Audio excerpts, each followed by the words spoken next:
Hello student, आज हमारा पहला लेसन है सॉलिड स्टेट।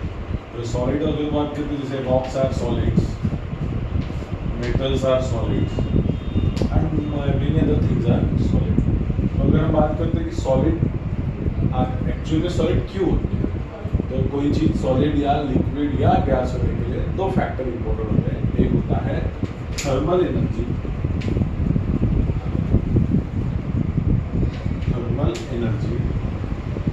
एंड सेकेंड होता है फोर्स ऑफ अट्रैक्शन।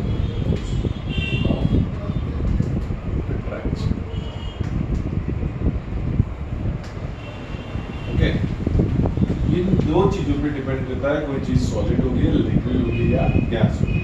तो इसका एक थर्मल एनर्जी हमें जो मिलती है, या हम बोल सकते हैं किसी एलिमेंट में जो थर्मल एनर्जी होती है उसके अंदर होने वाले इलेक्ट्रॉन के ऑसिलेशन से एटम्स के बीच में होने वाले फोर्स ऑफ होने वाले इंटरेक्शन से थर्मल एनर्जी क्रिएट होती है। और force of attraction means atoms के बीच में या इलेक्ट्रॉन और न्यूट्रॉन्स के बीच में होने वाला फोर्स ऑफ अट्रैक्शन होता है।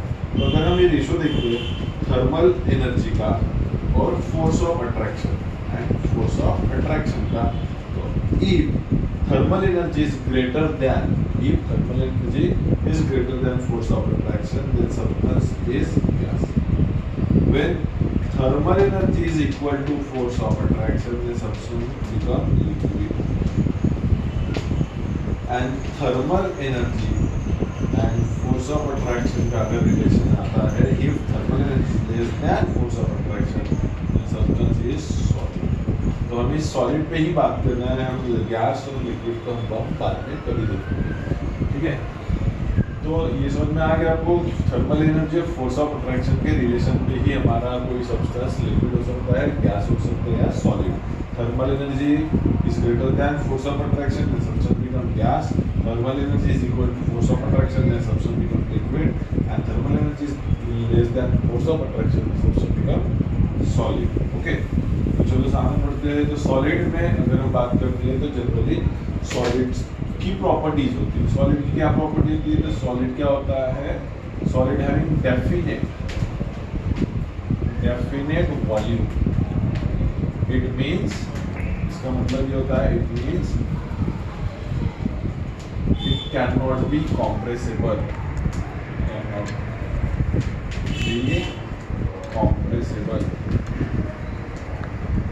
मतलब हम इसे कॉम्प्रेस नहीं कर सकते। सॉलिड जो क्या होता है, डेफिनेट वॉल्यूम होता है, इसीलिए उसको हम कॉम्प्रेस नहीं कर सकते। उसके बाद अगर हम बात करते हैं तो solids, generally solids having high melting point and boiling point, except mercury. अगर हम मर्क्यूरी को छोड़ दें तो अगर हमको दिखता है मर्क्यूरी और गैलियम, तो बाकी सॉलिड्स जो होते हैं या बाकी जो सॉलिड्स में होते हैं इनका मेल्टिंग पॉइंट जनरली हाई होता है, बिकॉज ऑफ उसमें फोर्स ऑफ अट्रैक्शन ज़्यादा होता है।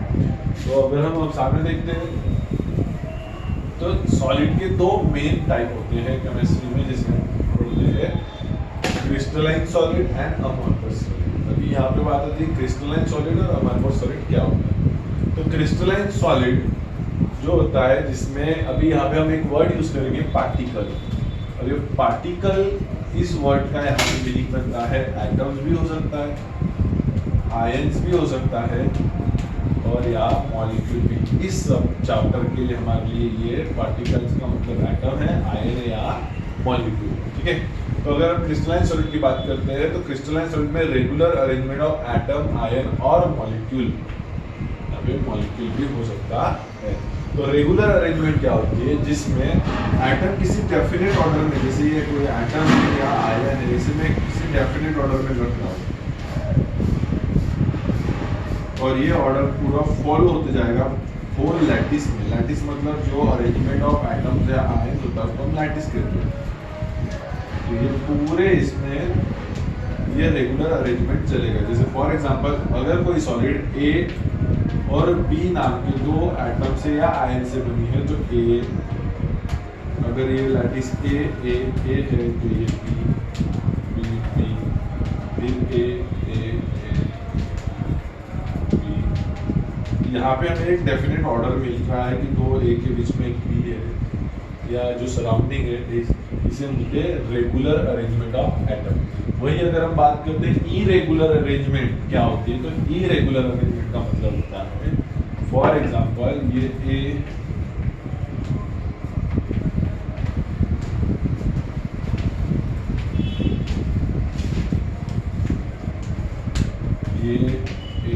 बी यहाँ पे कोई अरेंजमेंट नहीं है, यहाँ पे कोई भी पार्टिकल कहीं पे भी बीच में ऐड हो चुका है, इसे हम बोलेंगे इरेगुलर अरेंजमेंट और इसे हम बोलेंगे रेगुलर अरेंजमेंट। तो क्रिस्टलाइन सॉलिड में एटम्स आयन या मॉलिक्यूल की हमेशा अरेंजमेंट रेगुलर होती है, वही अमॉर्फस सॉलिड में एटम्स आयन और मॉलिक्यूल की अरेंजमेंट क्या हो सकती है, आपकी इरेगुलर हो सकती है। तो हमारा इसका दूसरा पॉइंट होता है शार्प मेल्टिंग पॉइंट।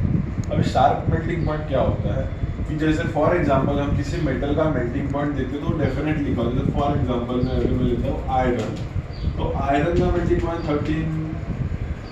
1350 हमें ऐसा लिख के मिलता है, डेफिनेटली मिल जाता है। या जैसे टंगस्टन होता है उसका 3300 डिग्री सेल्सियस ऐसे हमें डेफिनेट मिलता है।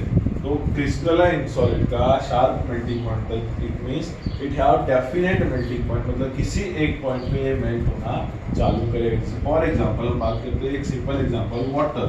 वाटर सॉलिड नहीं है लेकिन इसका मेल्टिंग बॉइलिंग पॉइंट से मैं आपको समझाता हूँ। जैसे वाटर का बॉइलिंग पॉइंट 100 डिग्री सेल्सियस होता है, इट मींस कि 100 के पहले बॉयल नहीं होगा, राइट। उसी तरह मेटल्स के या क्रिस्टलाइन सॉलिड के मेल्टिंग पॉइंट भी डेफिनेट होते हैं, उस पॉइंट के बाद ही वो मेल्ट होके, इसलिए इसे बोलते हैं शार्प मेल्टिंग पॉइंट। वही हम बात करते हैं डू नॉट अमॉर्फस सॉलिड की, तो do not have sharp melting point. इसका मतलब ये होता है कि अगर मैं फॉर एग्जांपल प्लास्टिक जैसे एग्जांपल है इसका, मैं प्लास्टिक लेता हूँ तो प्लास्टिक का मेल्टिंग पॉइंट का रेंज मिलता है for example 140 degree Celsius to 200 degree Celsius. It have broad range, it means कि अगर वो मेरे घर में है तो मे बी किसी हिस्से में उस एटम की अरेंजमेंट अलग होने के, जैसे मेरे घर में 160 डिग्री पे मेल्ट हो रहा है तो मे भी किसी के यहाँ 200 डिग्री पे भी मेल्ट हो सकता है या इसके बीच में भी मेल्ट हो सकता है। मतलब इसका ऑर्डर है, मतलब ऐसा जरूरी नहीं कि अगर मैं सपोज 1 kg ऑफ प्लास्टिक ग्रैन्युल्स को मेल्ट करता हूँ तो सपोज उसमें से कुछ 100 ग्राम या 200 ग्राम 140 पे मेल्ट हो जाए और कुछ ऐसे हो जो 200 डिग्री तक भी मेल्ट हो जाए, ठीक है। तो इसे हम बोलते हैं ब्रॉड रेंज, और जिसमें हमको डेफिनेट पॉइंट लिख के आता है उसको बोलते हैं sharp melting point. Crystalline solid में शार्प मेल्टिंग पॉइंट होता है, और अमॉर्फस सॉलिड में एक रेंज होती है मेल्टिंग पॉइंट। उसके बाद एनआइसोट्रॉपी। हाँ, एक बात आप नोट कीजिए कि अगर मैं बात कर रहा हूँ तो कुछ चीज़ें आप नोट करना है, क्योंकि ब्लैक बोर्ड पे सारा चीज़ लिख के देना पॉसिबल नहीं होता है। तो एनआइसोट्रॉपी की क्या है? तो एनआइसोट्रॉपिक property is related with the physical properties like refractive index, physical properties। तो अगर देखते हैं एनआइसोट्रॉपिक क्या होता है, अगर मैं इसमें से लाइट को पास करता हूँ तो इसमें मैं बोल सकता हूँ कि डेफिनेटली ये लाइट ए नाम के पार्टिकल से गई। मैं इसको अगर लाइट को इस डायरेक्शन में पास करता हूँ तो मैं बोल सकता हूँ कि ये ए बी नाम के पार्टिकल से गई। इट मीन्स यहाँ पे लाइट का रिफ्रैक्शन यहाँ पे अलग होगा, यहाँ पे एक्स आएगा, यहाँ पे कुछ वाई आएगा, बिकॉज ऑफ यहाँ पे। और मैं ये तीसरी लाइन खींचता हूँ, इसमें मैं बोलूँगा कि लाइट गई है बी पार्टिकल से, इसमें यहाँ पे रिफ्रैक्टिव इंडेक्स आएगा जी। It means the property of crystalline solid is change with their direction. अगर मैं उसका डायरेक्शन चेंज करता हूँ तो मेरी प्रॉपर्टी बदल रही है। यहाँ पे लाइट ए पार्टिकल से गई, मतलब यहाँ पे रिफ्रैक्टिव इंडेक्स एक्स आता है। अगर मैं यहाँ पे देखता हूँ तो यहाँ से लाइट गई है ए बी से, इसका मतलब यहाँ पे रिफ्रैक्टिव इंडेक्स सपोज वाई आता है। और मैं तीसरी लाइन देख रहा हूँ जिसमें ए बी से गया, मतलब इसका रिफ्रैक्टिव इंडेक्स आएगा जेड। यहाँ पे क्या होता है कि anisotropic property show it means the proper physical refractive index are change by the direction. अगर मैं अमॉर्फस सॉलिड की बात करता हूँ तो अगर ये मेरे पास अमॉर्फस सॉलिड है ए बी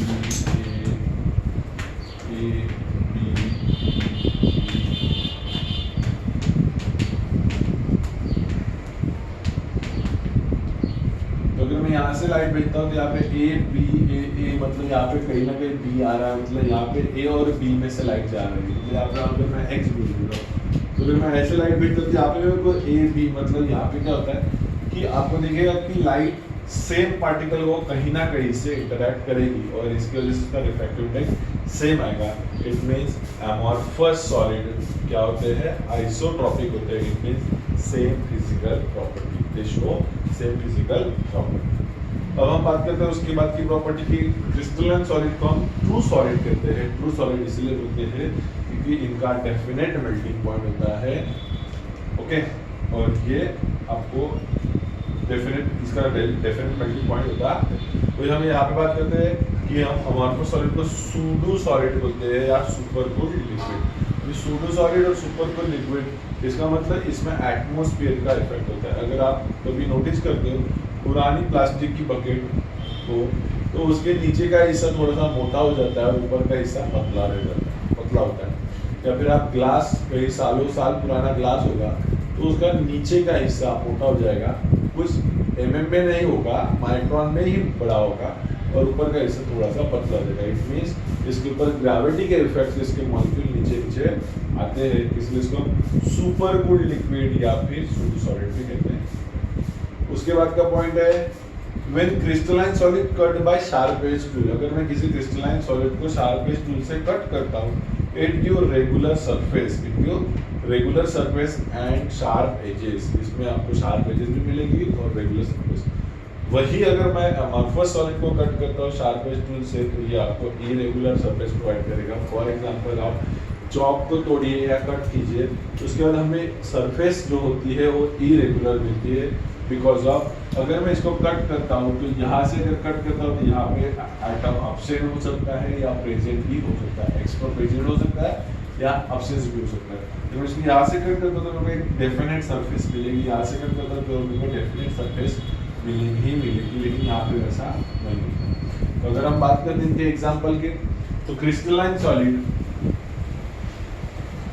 कि अगर हम एग्जांपल की बात करते हैं तो all metals are crystalline solid. सारे के सारे ऑल मेटल्स, जो भी मेटल्स होते हैं वो सारे क्या होते हैं आपके क्रिस्टलाइन सॉलिड। मींस आप आयरन का एग्जांपल दे सकते हो, गोल्ड का दे सकते हो, सिल्वर, कॉपर, निकेल, आप जो चाहे उस मेटल का एग्जांपल दे सकते हैं। उसके बाद अगर हम बात करते हैं क्रिस्टलाइन सॉलिड में, तो ice is also crystalline solid. आप इसमें डायमंड का भी एग्जांपल दे सकते हैं, डायमंड ऑल्सो क्रिस्टलाइन सॉलिड। उसके बाद graphite is also crystalline solid.